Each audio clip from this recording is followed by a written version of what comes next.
Hi, this is David. I wanted to let my friends and family know how I'm doing. I almost died. I had an abscess tooth. I'm in the hospital and hold on a second. This part of my face swelled up um, due to the abscess tooth infection.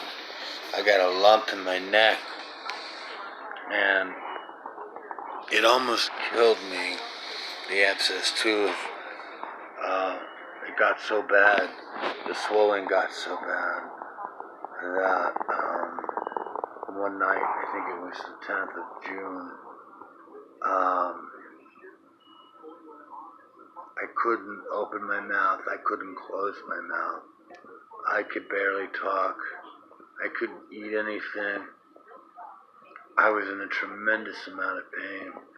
And this is all before I called the hospital. Or called emergency 911. And I had no idea how close to death I really was. I called the hospital. I called 911.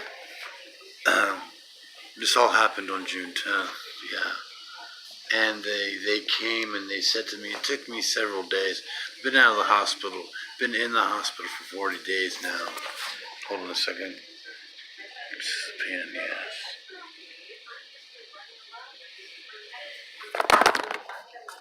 Sorry. So, they came and they told me that I live in Camp Verde and I'm in Camp Verde now.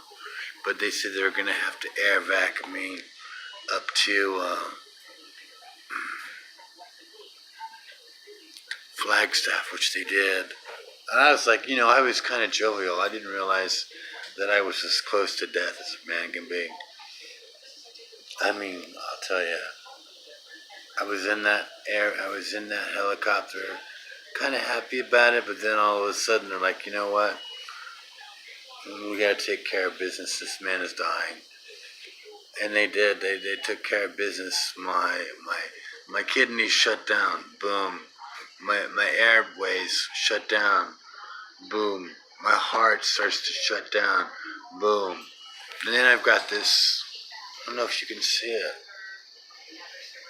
but the whole wound thing was like right, you can still see that was happening, and it had infected multiple systems in my body, and I was dying, and something happened.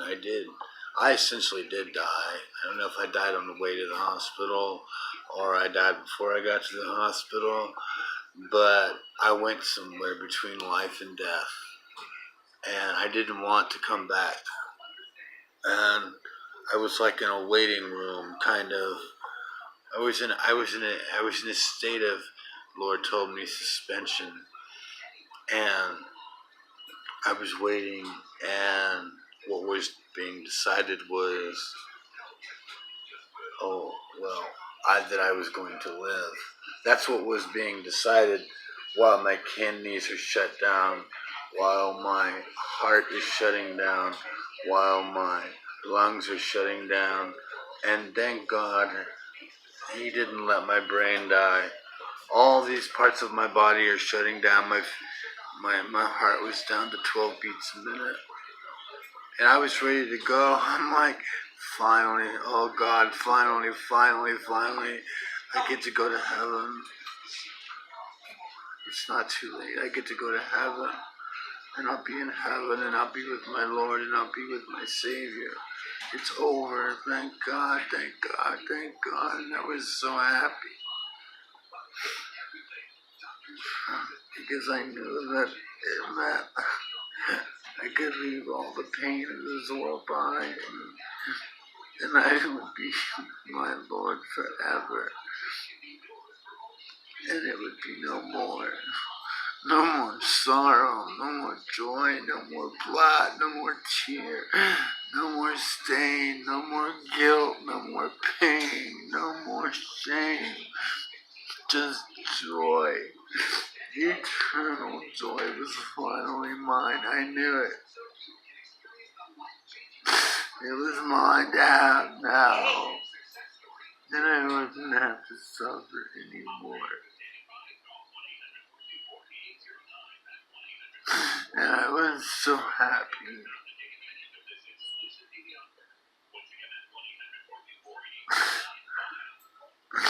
And they decided, the Lord told me, and He had to break it to me, and I think He's been doing that this last 40 days. He's been softly letting me wake up back to the reality, but it's His reality, it's not mine. It's His reality. And He said, I'm gonna send you back, my son.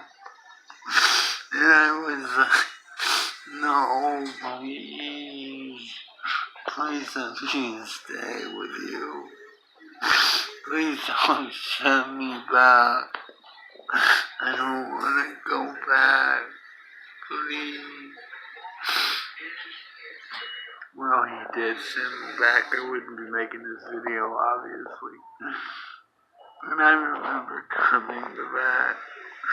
And then they put this thing in my mouth, and they put this thing down my throat to keep me alive. And I tell you, that was traumatic. It was so traumatic having to come back.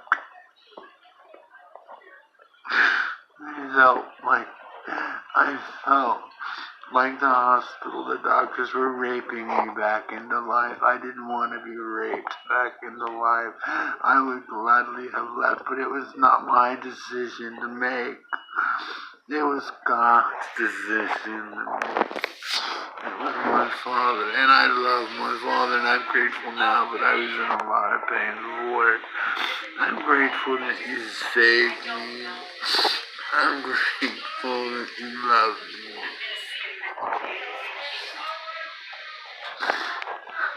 I'm grateful that You continue to give me life.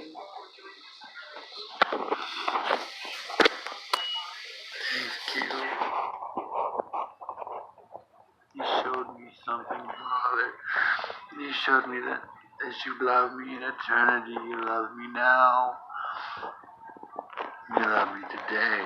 You let me bring back this time, the knowledge and the remembrance of what it is to love You and be loved by You in the eternal.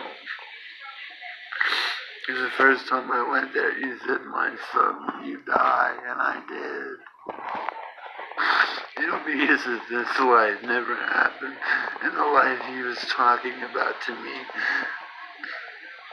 was all that pain, was all that hurt, and pain, and sorrow, and guilt, and shame from everything that I suffered as a child.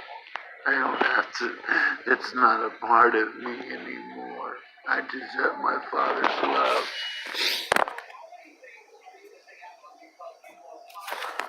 So, I'm free. And I get to live on earth, so bonus.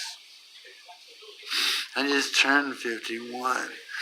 And I remember thinking, boy, 51's gonna be a doozy. Because right away, it's just take me out. And the devil's been doing everything he can to destroy me. And I'm sure he was so happy, Father. Oh, I got him tonight. I got him tonight. He ain't going nowhere. He ain't going nowhere. He's looking at all of his organs are failing. And he doesn't want to come back to earth. He wants to be with God. God's not going to be able to use him after all. Because he'll be dead. He'll be dead. God will never be able to use him. And that's all I ever wanted, was to be used to the glory of my God. And my Father, and my Lord, and my Savior. I love Him. I love Jesus more than anything. And I want people to know I love Him. I love You, Lord. I thank You. Lord Jesus. And I praise your holy name. I praise your holy name. You are worthy. I praise you for all the pain. I praise you for all the good. I praise you for everybody. I praise you for everything. There's no more time for anything but love to the name of Jesus. Worship the name of Jesus. Who in power and glory. He chose me to be his beloved. He chose me. Hold on a second. I'm on oxygen because my lungs are damaged. I was there. I was so close to not coming back, but that was the whole point of it. Hi. Can I take your vitals? Yes. Are you going to head down to the dining room for lunch? I'll be back, yes.